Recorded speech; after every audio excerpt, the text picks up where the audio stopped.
update ng bayan, maasahan anumang panahon.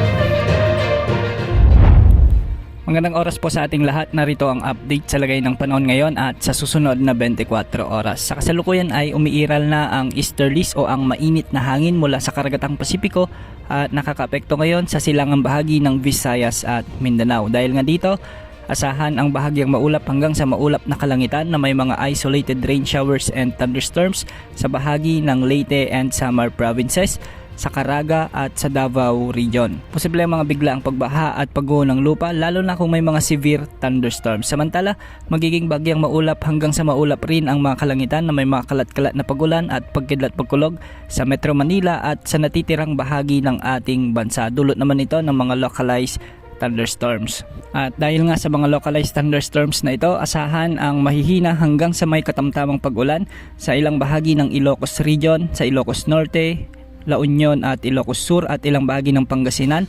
Posible rin ang mga pag-ulan sa ilang bahagi ng Cordillera Administrative Region, lalo na sa Abra, ilang bahagi ng Ifugao, ilang bahagi ng Benguet at Quirino. Samantala may mga pag-ulan din sa may Central Luzon at Metro Manila, kasama na ang mga kalapit na probinsya lalo na sa Calabarzon at ilang bahagi ng Mimaropa.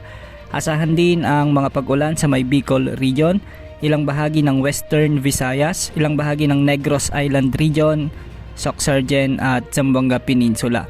Samantala may mga cloud cluster tayong nakikita dito sa silangan ng Mindanao. Ito ay ang easterlies na siyang posibleng magpaulan sa malaking bahagi ng Mindanao sa mga susunod na oras. Hindi naman ito inaasang magiging low pressure area o bagyo sa mga susunod na oras. Samantala ang low pressure area na nasa silangan ng bansa o malapit sa Guam ay hindi naman inaasang lalapit sa ating area of responsibility at hindi rin makakaapekto sa anumang bahagi ng ating kalupaan. Posible itong kumilos pahilaga at lalapit ng bahagya sa may southern portion ng Japan. Samantala ayon naman sa inilabas na Tropical Cyclone Threat Potential Forecast ng Pag-asa, posibleng may mabuong low pressure area sa hilagang bahagi ng ating bansa sa mga susunod na araw, ngunit hindi naman ito inaasahang makakaapekto sa anumang kalupaan ng ating bansa. Pagsapit naman ng mga susunod na linggo, asahan din na may posibleng bagyong mabuo at posible itong lumakas, ngunit hindi naman inaasahang lalapit o papasok ng ating area of responsibility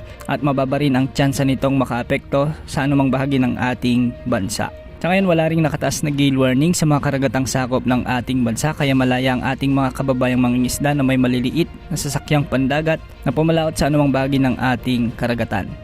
Yan ang update sa lagay ng panahon. Ito po ang weather update ng bayan, maasahan anumang panahon.